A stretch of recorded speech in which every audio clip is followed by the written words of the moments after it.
Be honest, you are not sick of the Jets quarterback situation. I know we're not. It's just very entertaining to watch. A new wrinkle got thrown in their Week 13 win over the Arizona Cardinals. Greg McElroy, not Tim Tebow, steps in for a bench Mark Sanchez, throws a game-winning touchdown pass in a 7-6 win. And now Rex Ryan has a big decision to make, and we're going to talk about that in this week's Game Time decision. Who should start at quarterback for the New York Jets?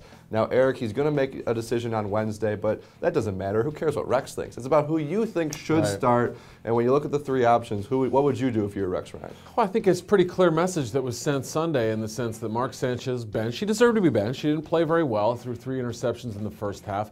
But it happened the week that Tim Tebow was out of the lineup with an injury. That, to me, is significant. I mean, it could have happened at any point along the line. Yeah, Sanchez had a few nice moments. But for the most part, he has not been the answer at quarterback. They could have gone to Tebow at any point along the way. Instead, they use him as this kind of decoy guy, a trick play guy once or twice a game. It just wasn't working. But it's clear to me Rex doesn't want Tebow. I think he's the only one of the three that you can rule out long term. That's what I would look at. With Sanchez's salary, $8.5 million guaranteed next year, you've got to consider him a legitimate option. So why not play him? I think that's the only real option. McElroy, a 7th-round pick, and I know our draft analyst here, Nolan Naraki, called him kind of a career clipboard holder. Yep. And then he hands the clipboard over to Mark Sanchez. And McElroy, this was his first regular season game. He's always looked good in the preseason, and he made a couple nice plays, a scramble, a 3rd down completion. But it's not like he only threw for 29 yards in the game. So I don't think anybody's jumping to a conclusion. But for Jets fans that just want a good quarterback, there are certain people that are thinking, well, maybe Greg McElroy is the answer. Well, I think he represents immediate hope, just a change of picture. And maybe the guys around him played a little bit harder with the change, trying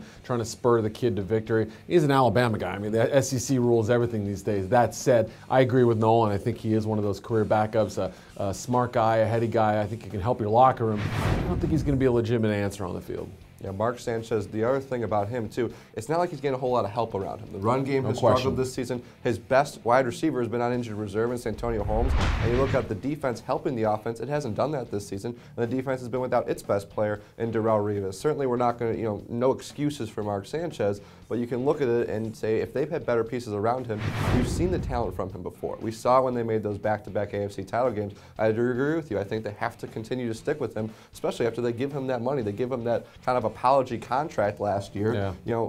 I think the Jets would prefer it's not that they're stuck with him, it's that he's their guy and he's going to be successful. We just haven't seen it. Yeah, no Holmes. Stephen Hill hasn't progressed throughout his season. Dustin Keller's been in and out of the lineup. The right tackle situation hasn't been great. So all these things around him, plus the Tebow specter, whatever it is, hanging over his head.